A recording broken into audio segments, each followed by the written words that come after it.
Hello students.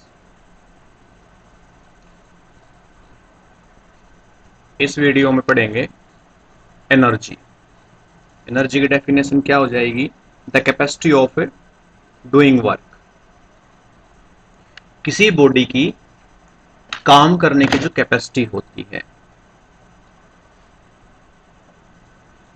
The capacity of doing work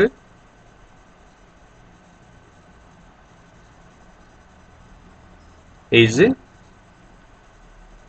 called the capacity of doing work is called energy.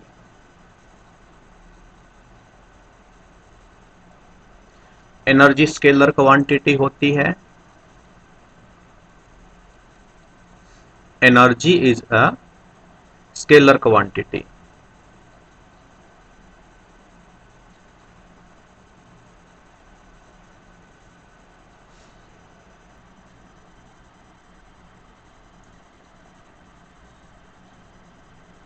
There are various form of energy.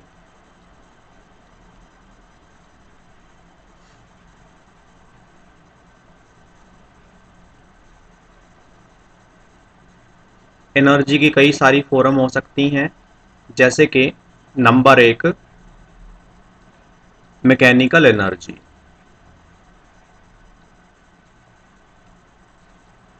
Mechanical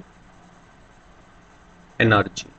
number दो, chemical energy.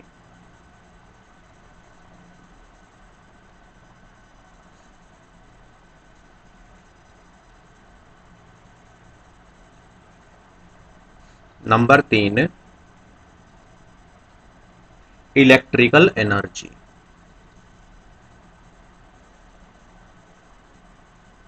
Electrical energy.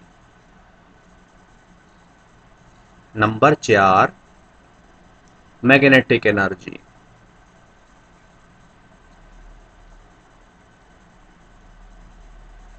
Magnetic energy. Number पांच, nuclear energy. Nuclear energy. Number छह, हम लिख सकते हैं sound energy.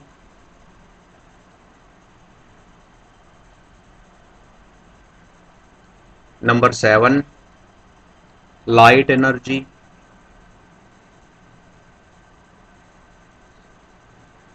तो इस तरह से एनर्जी की काफी सारी फॉर्म हो सकती है। यूनिट।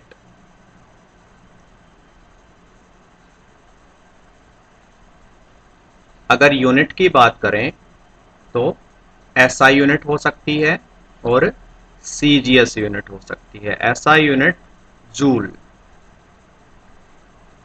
या फिर वाट सेकेंड। वाट पावर को सेकेंड से मल्टीप्लाई कर दें, वाट सेकेंड। और सीजीएस क्या होगा? Erg. CGS unit is erg. Other practical unit क्या हो सकती हैं एनर्जी की? Other units. अदर यूनिट्स जैसे कि वन आर्ग।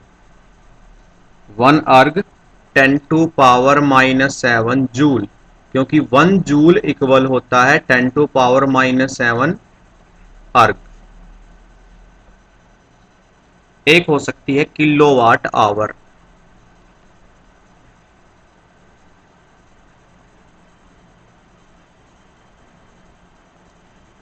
किलोवाट आवर जिसके अंदर होते हैं 3.6 इंटू 10⁻6 जूल, जिसको यूनिट भी बोलते हैं। कैलोरी। कैलोरी जिसको शॉर्ट में लिखते हैं CAL। एक कैलोरी के अंदर होते हैं 4.2 जूल। इलेक्ट्रॉन वोल्ट, ये काफी छोटे यूनिट होती है। इलेक्ट्रॉन वोल्ट, इसको ऐसे शॉर्ट फॉर्म में लिखते हैं इलेक्ट्रॉन वोल्ट। तो 1 इलेक्ट्रॉन वोल्ट इक्वल होता है 1.6 इंटू 10⁻⁻19 जूल। एक इलेक्ट्रॉन के ऊपर जितना चार्ज होता है बस उस अमाउंट के आगे हम जूल लगा देंगे, तो हो जाएगा 1 इलेक्ट्रॉन वोल्ट। अगर डायमेंशनल फॉर्मूले की बात करें,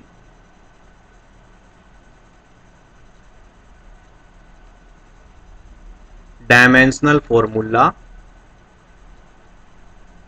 डायमेंशनल फॉर्मूला हो जाएगा m1l2t-2। इसको डिराइव करना सीखेंगे, ये कैसे आया, डायरेक्ट रट्टा नहीं मारेंगे। नेक्स्ट टॉपिक हम पढ़ेंगे kinetic energy.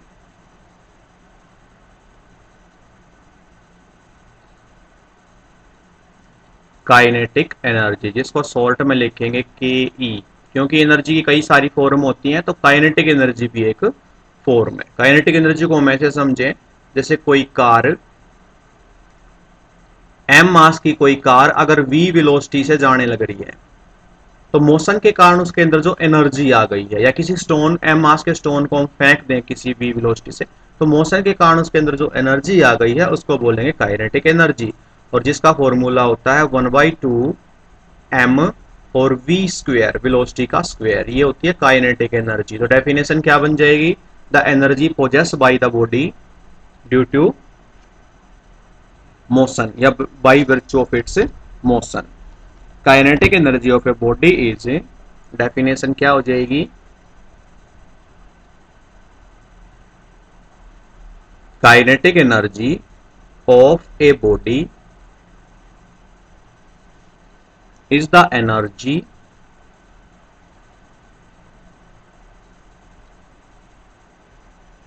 possessed by the body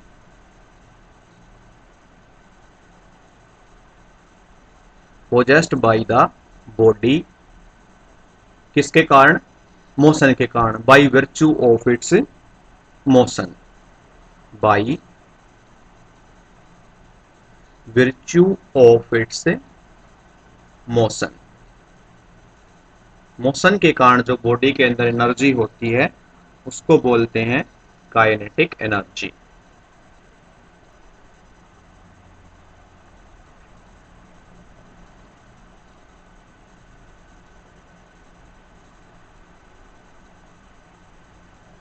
formula for kinetic energy, अब काइनेटिक एनर्जी के लिए जो फॉर्मूला होता है 12 mv², उसको डिराइव कैसे करें, तो ये बिल्कुल सिंपल है।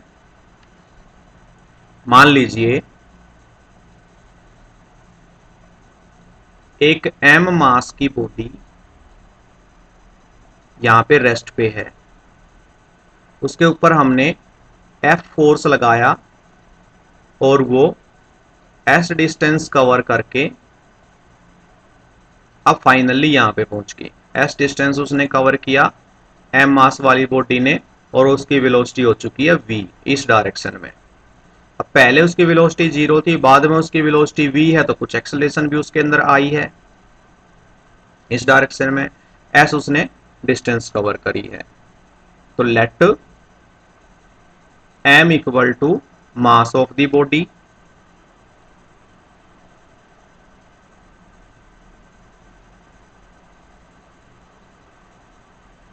सारी चीजें जो भी फिगर के अंदर आई हैं वो लिख देते हैं। F equal to force applied on the body,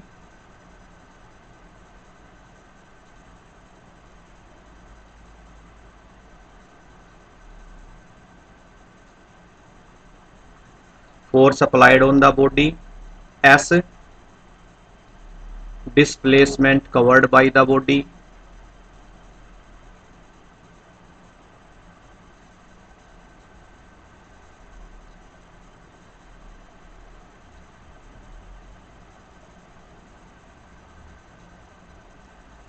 V velocity acquired by the body,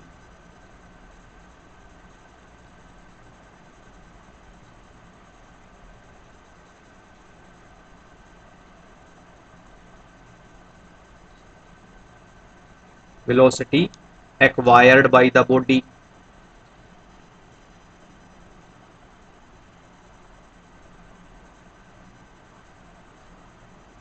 situation को दोबारा बना लेते हैं।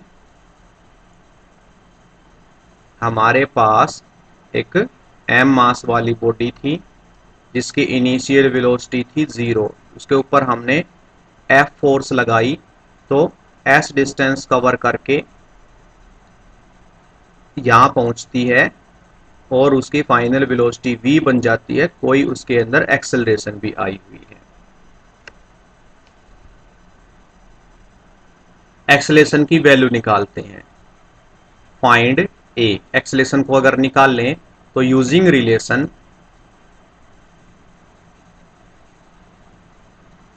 v square minus u square equal to 2as, ये जो इक्वेशन है इसको यूज कर लेते हैं। v स्क्वेयर, u की वैल्यू 0 है क्योंकि इनिशियल वेलोसिटी 0 थी, इक्वल टू 2as। तो यहां से हमें एक्सेलरेशन की वैल्यू कितनी मिली? Acceleration is equal to v square by 2s। तो ये हमें एक्सेलरेशन की वैल्यू मिल गई। नाउ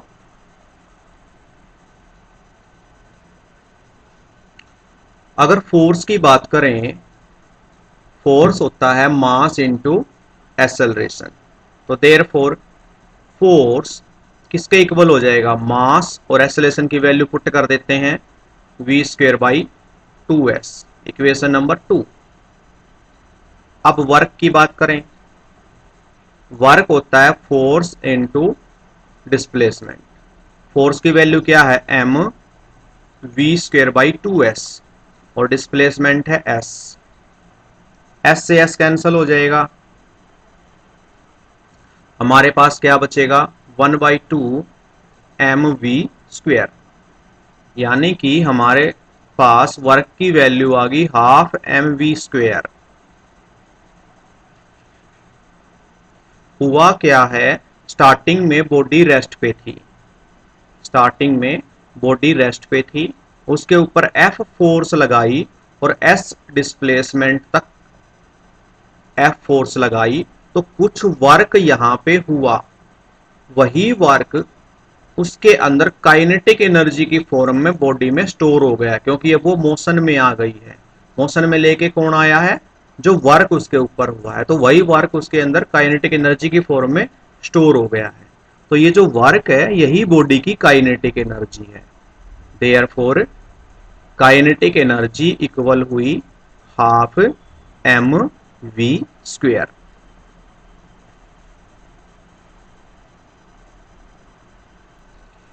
काइनेटिक एनर्जी का फॉर्मूला हमारे पास क्या आया?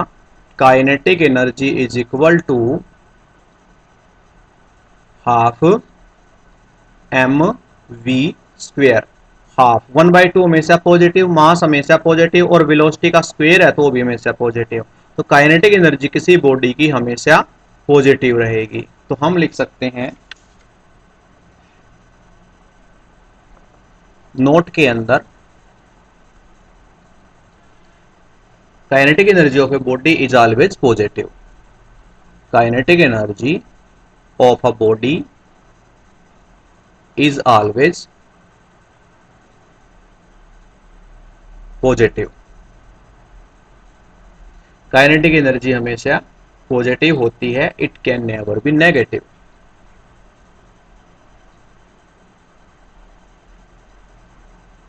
It can never be negative. एक पॉइंट और इसमें लिख लेते हैं, kinetic energy of a body, kinetic energy of a body depends upon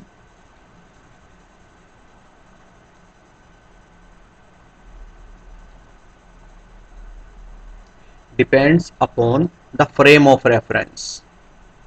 the